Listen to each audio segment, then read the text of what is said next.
കവിതയാണ്. ഇന്ന് നിങ്ങൾക്ക് എല്ലാവർക്കും ഉപയോഗപ്രദമായ ഒരു ഐറ്റം കാണിക്കാൻ വേണ്ടിയിട്ടാണ്, പരിചയപ്പെടുത്താൻ വേണ്ടിയിട്ടാണ് ഞാൻ വന്നിരിക്കുന്നത്. വീട്ടമ്മമാരായ നമ്മൾക്ക് എല്ലാവർക്കും വളരെയധികം തലവേദന നൽകുന്ന ഒരു പരിപാടിയാണ് കഴുകിയിട്ട തുണി എവിടെ എങ്ങനെ ഉണക്കാനിടണമെന്ന്. അതിപ്പോൾ സ്ഥലം ഉള്ളവർക്കായാലും ഇല്ലാത്തവർക്കായിരിക്കും ഒരേപോലെ ഒരു തലവേദന നൽകുന്ന ഒരു പരിപാടിയാണ്. അതിപ്പോൾ വേനൽക്കാലമായാലും മഴക്കാലമായാലും ഒക്കെ നമുക്ക് കുറച്ച് സ്ഥലപരിമിതിയുള്ള ആളുകൾക്ക് ഉപയോഗിക്കാൻ പറ്റുന്ന ഒരു റോപ്പാണ് ഞാൻ നിങ്ങൾക്ക് വേണ്ടി കാണിച്ചു തരുന്നത്. നമുക്ക് പ്രൊഡക്റ്റിലേക്ക് പോയാലോ? ഇതാണ് ആ പ്രോഡക്റ്റ്. മീഷോയിൽ നിന്ന് ഞാൻ വാങ്ങിയ ഒരു റോപ്പാണ്.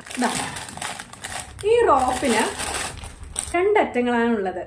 രണ്ട് സൈഡിലും നമുക്ക് ഘടിപ്പിച്ചതിന് ശേഷം ഒരു 12 ക്ലിപ്പാണ് ഇതിനകത്തുള്ളത്. നമുക്ക് വലുതും ചെറുതുമായുള്ള തുണികളൊക്കെ ഇതിനകത്തിട്ട് ഉണക്കാവുന്നതാണ്. മീഷോയിൽ നിന്ന് ഞാൻ വാങ്ങുമ്പോൾ ഈ രണ്ട് ബോക്സുകളുള്ള ഈ ഒരു പാക്കറ്റിന് 142 രൂപയ്ക്കാണ് ഞാൻ വാങ്ങിയത്. ഓർഡർ ചെയ്യുമ്പോൾ അതിന് 142 രൂപയായിരുന്നു.